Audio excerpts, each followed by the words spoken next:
আমায় শান্তি দাও গুরুদেব, আমায় শান্তি দাও গুরুদেব। আমি কখনো ভাবিনি এই দৃশ্য দেখাও আমার কপালে ছিল। আমায় শান্তি দাও গুরুদেব, আমায় শান্তি দাও।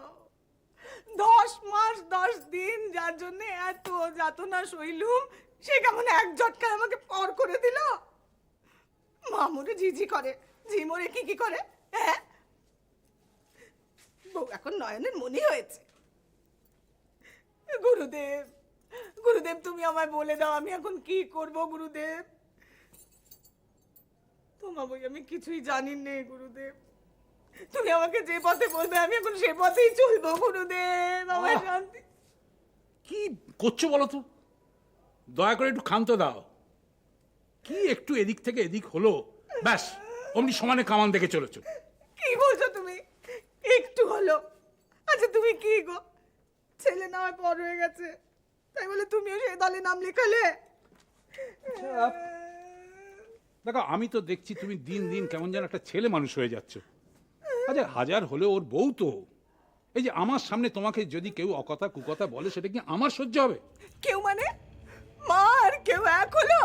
হ্যাঁ, কথা আছে কু সন্তান যদি বা হয়, কুমাতা কখনো নয়। কি এমন বলেছি আমি ওর বউকে যার জন্য খোকা আমাকে এত বড় অপমানটা করলো? আচ্ছা, তুমি রাগের মাথায় কখন কাকে কি বলছো সেসব তোমার হুঁশ আছে? তো আমি ও একটা সত্যি কথা বলি, এই যে বৌমাকে সব ডাইনি ফাইনি বলাটা তোমার মোটি উচিত কাজ নয়। আচ্ছা বেশ বেশ, আমি না হয় বলেছি, আমি না হয় বলেছি, কিন্তু তার জন্য খোকা আমাকে ওভাবে অপমান করবে? আমি জানি সব ওই বৌমার জন্যে, বৌমার মন্ত্র পড়ার গুণে। আমার খোকাকে নুন পোড়া জল পোড়া খাইয়ে একেবারে হাতে মুঠোয় করে নিয়েছে। আমি যদি ওকে ডাইনি বলে থাকি আমি কিচ্ছু বলবো না, ব্যাস। বলছি যে এসব কথা তুমি বলো না। বলবো, 100 বার বলবো। ওই বৌমাই যত সব নষ্টের মূল। এবার যখন মেয়ে কাকে করে বাড়ি ফিরবে না, আসুক আসুক একবার, আমি ওই ডাইনিটা না ওখানে গলা টিপে খুন করে ফেলবো। আর তারপর তারপর তারপর আমি আমার ছেলের আবার বিয়ে দেবো। আচ্ছা আচ্ছা, আমি তোমাকে তখন থেকে বলছি যে তুমি চুপ করো, চুপ। আচ্ছা, তুমি একটা কাজ করো, তুমি দুটো পান সাজো দেখিনি। তোমার এই ডাবরটা কোথায় গেল? এই নাও।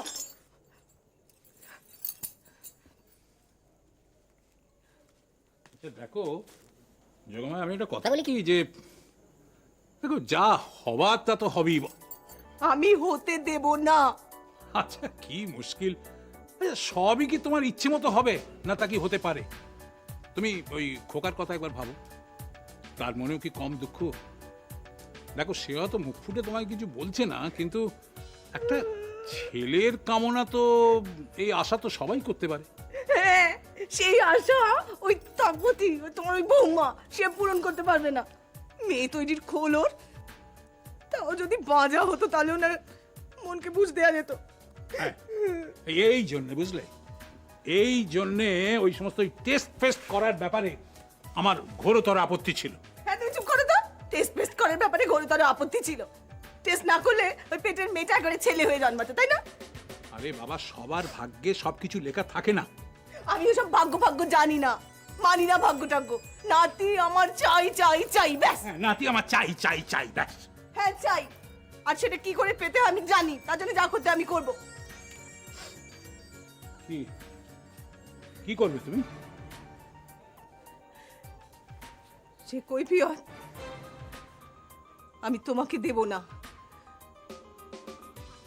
এবার যখন বৌমা বাড়ি ফিরবে, নাতি নিয়ে ফিরবে, আর তা নয়তো নয়তো খালি হাতে ফিরবে। তার জন্য যা করার আমি করব।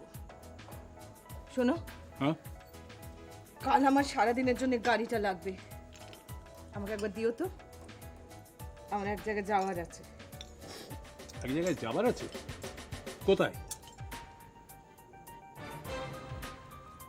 সে কৈফিয়ত তো আমি তোমাদের কাউকে দেব না।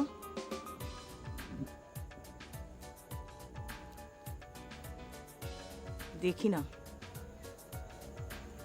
পারি কিনা। নেফ্রোলজিতে আমাকে যদি ট্রান্সফার করে দেওয়া হয় তাহলে কিন্তু খুব ভালো হয়।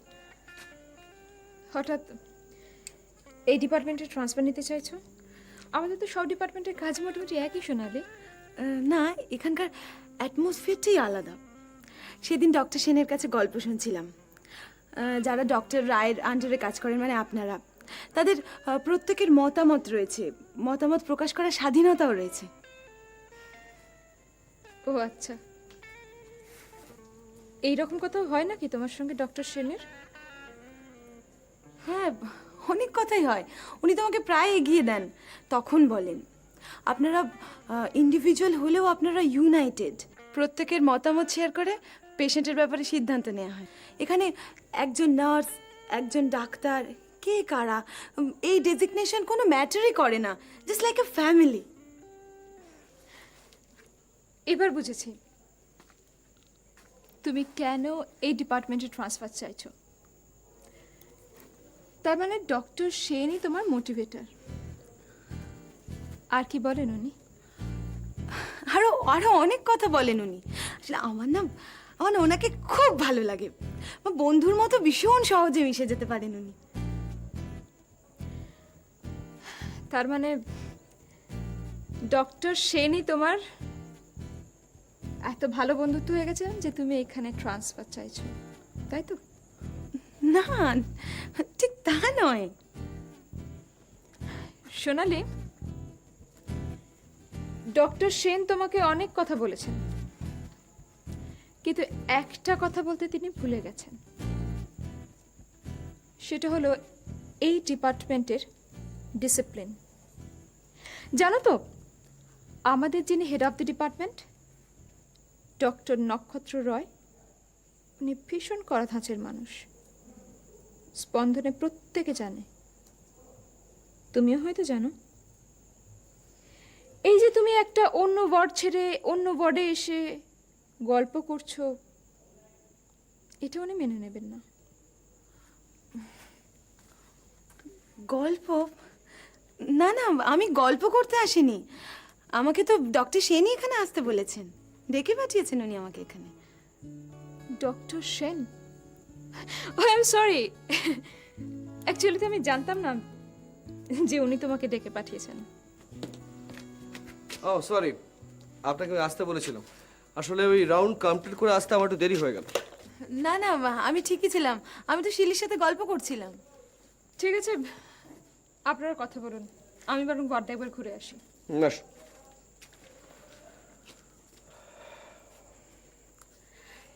শিউলি কিন্তু কাজের ব্যাপারে ভীষণ সিনসিয়ার। কাজ ছাড়া কিছু বোঝেনি না, তাই না? একটু বেশি বোঝেন।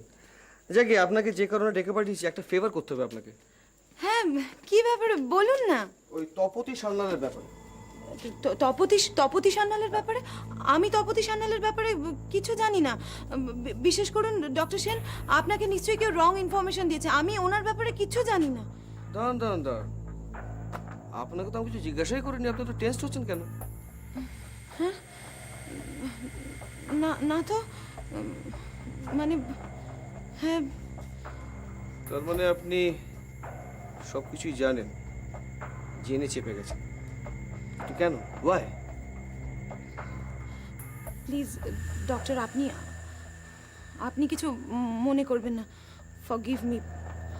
আমি আপনাকে এই ব্যাপারে কিছু বলতে পারবো না। কিন্তু কেন? আপনি এতটুকু ভরসা করতে পারছেন না? দেখুন, আমি অনুমান করেছিলাম যে রেনাল ফেলিয়ারে ছুতো করে ডক্টর বর্ধন আমার কাছ থেকে আল্ট্রাসোনোগ্রাফির রেকমেন্ডেশন করিয়ে নেবেন। এটা ছিল ওনার উদ্দেশ্য। কিন্তু এখন আমি বুঝতে পারছি আই ওয়াজ কারেক্ট।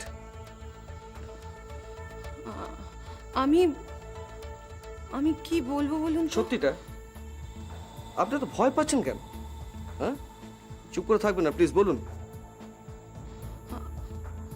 আমি যদি এই ব্যাপারে কিছু বলি, আমাকে তাহলে ওরা মার্ডার পর্যন্ত করে ফেলতে পারে। ওরা মানে কারা? আপনি তাহলে শুনবেন? হ্যাঁ বলুন। বেশ। কেউ আসবেন, আপনি বলতে পারেন।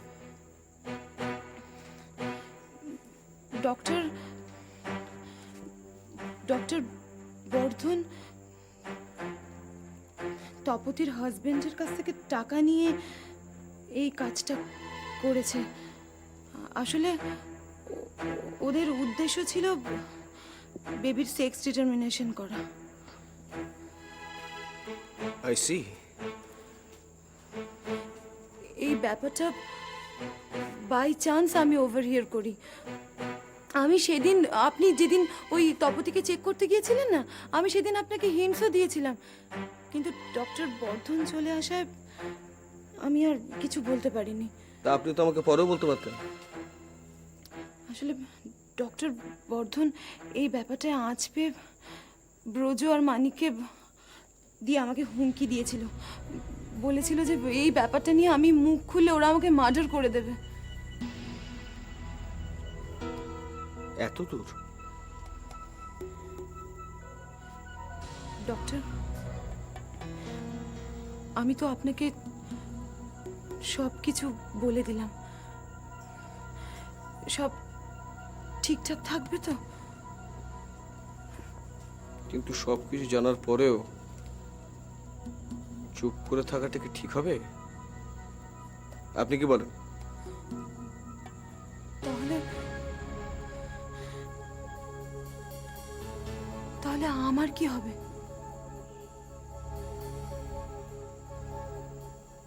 তোমার সমস্যার কথা সবই শুনলাম মা। ডাক্তারের রিপোর্টে যেসব নির্দেশ দেয়া আছে আমার গণনার সঙ্গে সব মিলে গেছে। এ তো হবেই মা, রবির ঘরে কেতু বিরাজ করছে, এতে তো ভালো হওয়ার কোনো সম্ভাবনাই নেই। আর কি কোনো উপায় নেই বাবা? আপনি চাইলে তো সব পারেন। আমি তো দাসানুদাস, কর্তার ইচ্ছেতেই সব কর্ম। আমি সেদিনই বুঝেছিলাম পুত্র যজ্ঞ করার সময়, যখন বৌমা যজ্ঞের কলা খেতে অনীহা প্রকাশ করেছিল, আমার চোখের সামনে তখন স্ফটিকের মতো সব স্বচ্ছ হয়ে উঠেছিল। আমি কিচ্ছু শুনতে চাই না বাবা, নাতি আমার চাই। চাইলেই পাই কোথা মা। দেখো, তোমার বৌমা আমার কন্যা সমা। কি বলবো মা, তারও তো কপাল। আমি কুষ্ঠি বিচার করে দেখেছি, সম্ভাবনা খুবই কম। তবে পঞ্চম প্রয়াসে ক্ষীণ আশা আছে। এই কি উপায় হলো বাবা? আমি আমার ছেলেকে চিনি। তৃতীয়টার জন্য সে রেগে গিয়েছিল, তাতে আবার পঞ্চম। চারটে মেয়ে হওয়ার পর একটা ছেলে, আমি ততদিন বেঁচে থাকবো কিনা তারই বা কি ঠিক আছে? এর কি কোনো বিকল্প নেই বাবা? তুমি তো আমায় উভয় সংকটে ফেললে মা। তার মানে একটা উপায় আছে বাবা। আপনি একটা বিধান না দিলে আমি আপনার পায়ের তলায় মাথা কুটবো। না না মা, সকলের মধ্যেই ভগবান আছেন, তুমি আমাকে অপরাধী করো না। আমি কিছু জানি না বাবা। আপনি যতক্ষণ একটা বিধান না দিচ্ছেন আমি কিন্তু নির্জলা উপোস করে মরবো বলে রাখলাম। আর সে পাপের দায় কিন্তু আপনার উপর বর্তাবে। বড় পাগলি মা আমার। দেখো, বিধান একটা আছে, কিন্তু সে বড় দুরূহ কাজ। এতে তপতিমার প্রাণ সংশয় হতে পারে। তবু বলুন বাবা, একবার কানে তো শুনি। ভাবনা চিন্তা যা আছে সে নয় পরেই করা যাবে। বেশ, তাহলে শোনো, প্রথমে প্রায়শ্চিত্ত যজ্ঞ করে গ্রহ শান্তি করতে হবে।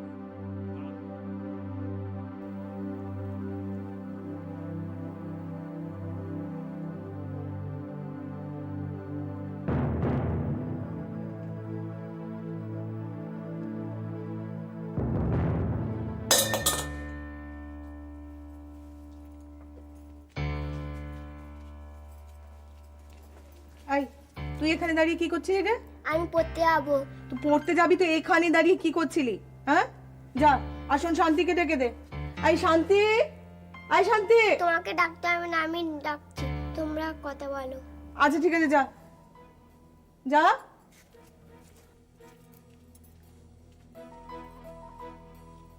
মা, ও কি আমাদের আলোচনা কিছু শুনলো? শিশু মনকে বড় ভয় মা। তুমি তাহলে যাচ্ছ সাথী? তুমি যে ঘড়ির দিকে তাকিয়ে আছো তা আমি জানি, আর এই পাপ বিদেয় হলে যে তুমি বাঁচো সেটাও আমি জানি।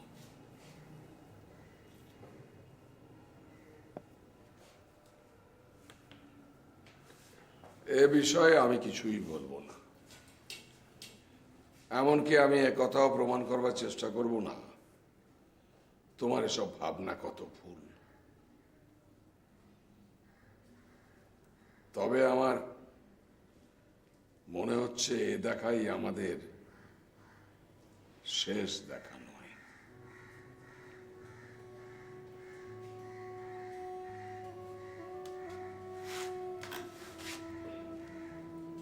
তোমার সঙ্গে আবার আমার অবশ্যই দেখা হবে।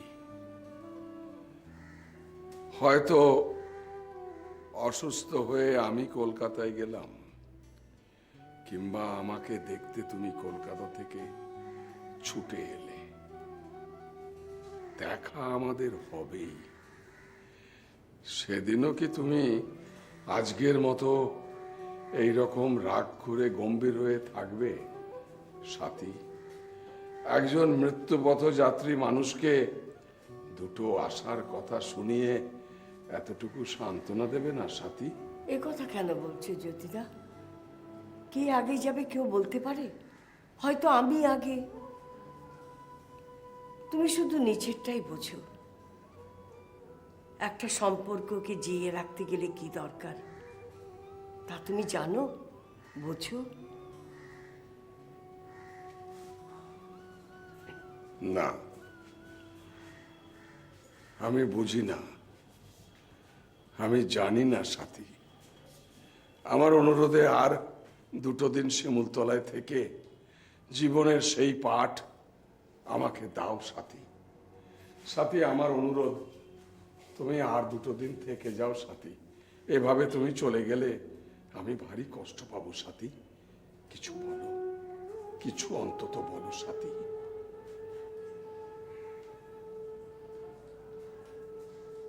দাদা, পিয়ন এসেছিল। এই কলকাতা থেকে তোমার একটা চিঠি এসেছে। হ্যাঁ, চিঠি? কলকাতা থেকে? দেখি।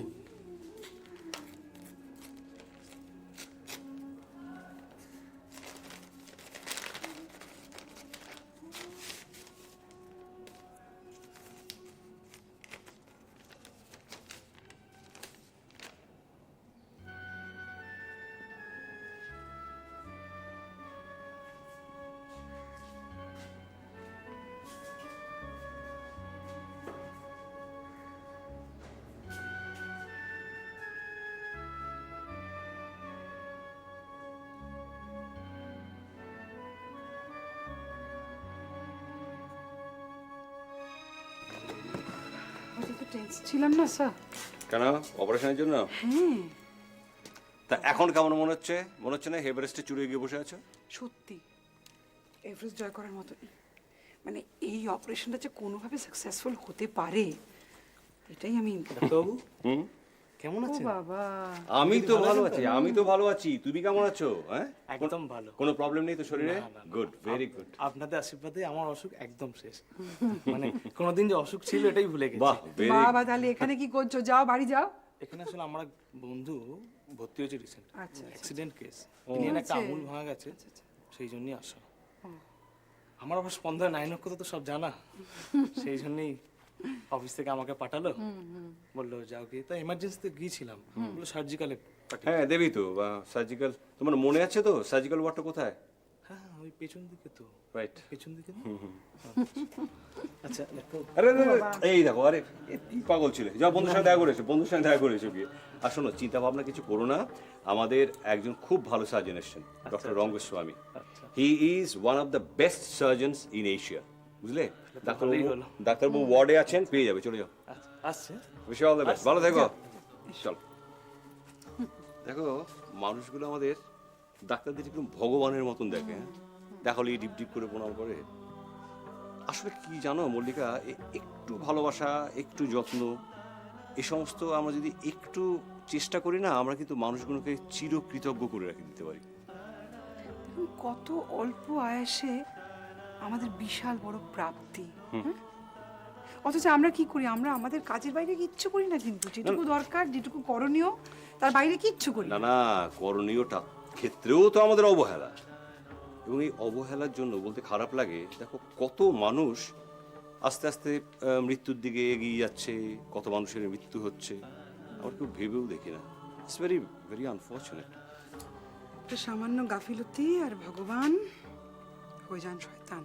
বাবা বাবা, ভালো বললে তো কথাটা। লেগো নাকি কবিতাটা? না না, কবিতা। Excuse me doctor, yes. Sorry to disturb you doctor. Actually madam একটা ফোন কল রিসিভ করেছিলাম। ও আমার হ্যাঁ, আপনার হাজবেন্ড করেছিলেন, মনে হলো খুব টেনসড। আপনার ওয়ার্ডে আমি এক্সটেনশন দিয়েছিলাম, কিন্তু আমি তো ওটিতে ছিলাম।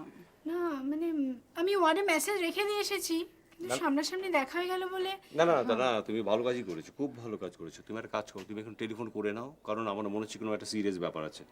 ঋত্বিক তো এরকম উইদাউট এনি রিজন টেলিফোন করে না। আপনি তাহলে এগিয়ে পড়ুন, আমি ফোনটা করে আসছি। ওকে, তবে শোনো, আমি ওয়ার্ডে আসছি, আমাকে সে খবরটা দিয়ে যাও। ও বাই দ্য ওয়ে, আমাকে খবর দেওয়ার পর we will have coffee together, ওকে?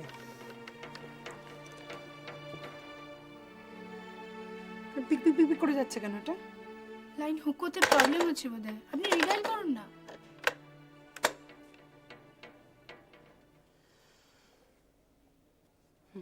বাচ্চা